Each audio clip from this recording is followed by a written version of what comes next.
R पाटलांचा मुलगा आमदार झाला याचं दुखणं आणि आपला मुलगा आमदार झाला नाही याचं टेन्शन जयंत पाटलांना अधिक आहे, अशी टीका भाजप आमदार गोपीचंद पडळकर यांनी राष्ट्रवादी काँग्रेसचे प्रदेशाध्यक्ष जयंत पाटील यांच्यावरती केले।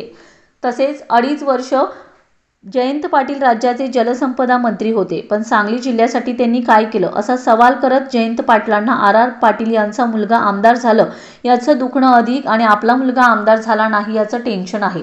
त्यांच्याप्रमाणे आर पाटलांच्या बरोबर असणाऱ्या अनेक पुढाऱ्यांचे देखील आपला मुलगा आमदार झाला नाही याचं दुखणं आहे, पण तुमची लायकी आणि तुमची क्षमता यामुळे तुमची मुलं कशी आमदार होणार असा टोला देखील आमदार पडळकर यांनी जयंत पाटलांसह अप्रत्यक्ष उपमुख्यमंत्री अजित पवारांना देखील लगावलाय।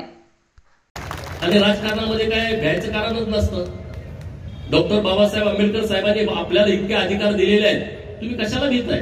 काय नाही, ही लढाई काय तुम्हाला बंदूक घेऊन पिस्तूल घेऊन बॉम्ब गोळा टाकायची लढाई नाही आहे। ही लढाई विचाराची आहे आणि एका बोटाची आहे। ईव्हीएम वरती बोट पटा पटा पटा तुम्हाला काय करायचं ते करू शकता। तुम्हाला हे तर काय हाणामाऱ्या करायची नाही लढाई, त्यामुळे कुणाला घाबरायचं कारण नाही।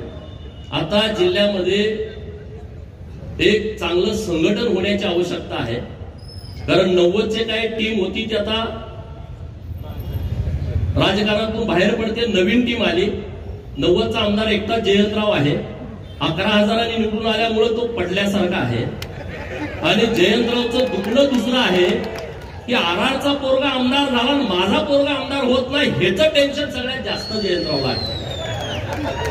आणखी काही नेत्यांना पण त्यांचं नाव घ्यायला नको, हे लगेच स्फोट करतात राज्यामध्ये। आरआर बरोबर असणाऱ्या अनेक पुढाऱ्यांचं दुखणं हे आहे की आरआरचं पोरगा आमदार झालं, मग आमचं कसं होणार, तुमचं कसं होणार? तुमची लायकी, तुमची क्षमता, तुम्ही काम केलेलं।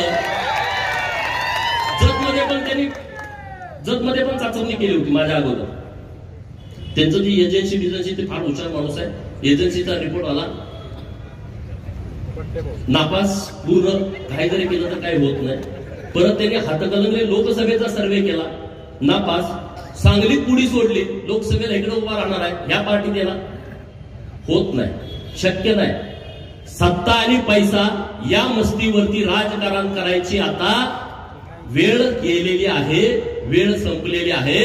सत्ता आणि पैशावरचं जर राजकारण असतं तर हा गोपीचंद आमदार होऊ शकला नसता।